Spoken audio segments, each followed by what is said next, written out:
ఓం సదాశివసమారంభాం వ్యాసశంకరమధ్యమాం అస్మదాచార్యపర్యంతాం వందే గురుపరంపరాం.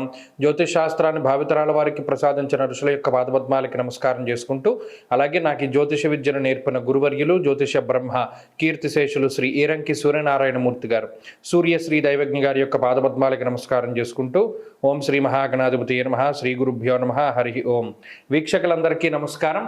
మిథున రాశి వారికి ఈ వారం సాధారణమైనటువంటి గ్రహస్థితి గోచరిస్తూ ఉన్నది. ప్రత్యేకించి రాశ్యాధిపతి అయినటువంటి బుధుడు షష్ఠభావమందు యోగిస్తూ ఉండగా, సప్తమ స్థానమందు రవికుజుల యొక్క యుతి, జన్మ రాశియందు గురువు యొక్క సంచారము, భాగ్య రాహువు, ఇది ప్రధానంగా కుటుంబపరమైనటువంటి విషయాలపై ఎక్కువగా ప్రభావాన్ని చూపెడుతూ ఉంటుంది. ఎందుకంటే సమంత జన విద్వేష దారాపీడా సుతామయం అన్నది శాస్త్రం. ప్రత్యేకించి 1-7 స్థానాల్లో గోచార రీత్యా కొంత పాపగ్రహ సంపత్తి మనకి కనబడుతూ ఉన్నప్పుడు ఎవరితో మాట్లాడినా మిస్కమ్యూనికేషన్ జరుగుతూ ఉంటుంది. అంటే మీ భావన ఒకటి, వారు అర్థం చేసుకునేది ఒకటి. అరే బాబు, నేను ఇలా అనలేదురా బాబు, నేను ఇలా మాట్లాడుతున్నాను, నువ్వు తప్పుగా అర్థం చేసుకున్నావు అన్నా కూడా వాళ్ళు మాట వినరు. ఎంతసేపు మిమ్మల్ని బ్లేమ్ చేస్తూ ఉంటారు. మీరు మంచిగా చెప్తారు, నేను చెప్పింది ఇది, నా అర్థం ఇది, లేదా నాకు చెప్పడం రాకపోయి ఉండొచ్చు, నేను సరిగ్గా కన్వే చేయలేకపోయి ఉండొచ్చు, కానీ నా భావన ఇది అని చెప్పినా కూడా ఎవడో అర్థం చేసుకోవడం, మిమ్మల్ని తప్పుగానే తీసుకుంటూ ఉంటారు. ఇది ప్రధానంగా మిమ్మల్ని ఈ వారంలో ఇబ్బంది పెట్టేటువంటి విషయం.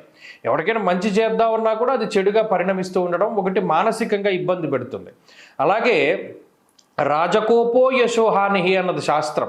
ఇక్కడ ప్రత్యేకించి అనవసరమైన విషయాలకి డబ్బు ఖర్చు పెట్టవలసి వస్తుంది.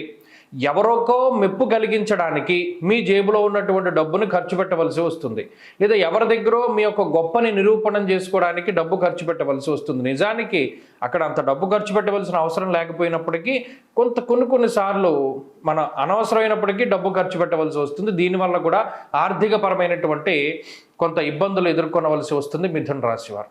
అలాగే సపోర్ట్ చాలా తక్కువగా ఉండడాన్ని గమనించవచ్చు. ఎక్కడా కూడా మీ పై అధికారులు, తోటి ఉద్యోగస్తులు, కుటుంబ సభ్యులు, మీ మిత్రులు, సన్నిహితులు ఎవరైనా సరే మీరు వారికి సహాయం చేస్తారు, కానీ వారి నుండి రిటర్న్ మీకు ఏ విధమైనటువంటి సహాయం రాదు. మరి అది యాదృచ్ఛికంగా జరుగుతుందో లేదా వాళ్ళు కావాలని చేస్తున్నారో అనేటువంటి భావాన్ని పక్కన పెడితే గ్రహస్థితి పరంగా మీరు ఒంటరిగానే ఉండవలసినటువంటి పరిస్థితులు ఉన్నాయి.